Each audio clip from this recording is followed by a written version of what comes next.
Amin'iny fa azo ampiroboroboana ny sehampamokarana eto Madagasikara mba hisiany vokatra eo amin'ny farim-piainan'ny vahoaka malagasy. Nisy moa ny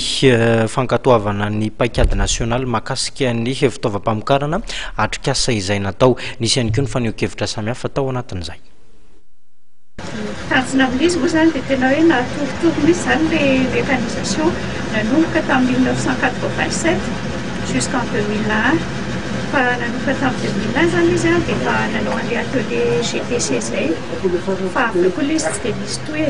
izao zany ohatran'ny hoe tena fanetsehana ilay fampitaovana satria ilay fampitaovana zany izy io tsy hoe mandeha ila amin'ny fambolena fa izy miaraka amin'ny zezika, ny rano,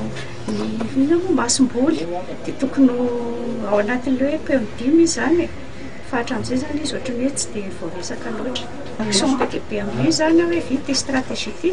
dia misy efa action efatra zany zao no hoe ho atao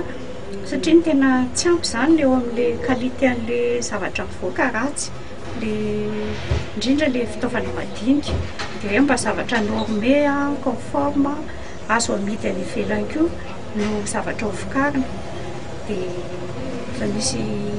projet efatra voaka zany hoe isy étude lehibe zany hoe inona avy dia ny anankiray koa zany hoe matériel tena ilaina no tonga eto sy amidy eto fa tsy hoe zavatra tsy mifanaraka amin'ny ilain'ny mpamboly dia isy étude lehibe zany momba izay hoe isaky ny région zany sy isaky ny zavatra ambolena dia tokony fantatra hoe inona ilay matériel technique no mifanaraka amin'izay dia ao moa zany izy hoe présentation rehefa avy eo ilay hoe adéquation ana matériel agricole dia dimensionnement zany hoe à peu près zany tonga dia fantafantatry ilay mpamboly hoe raha zao zavatra ho ampiasainy dia inona ny tena matériel tena mety.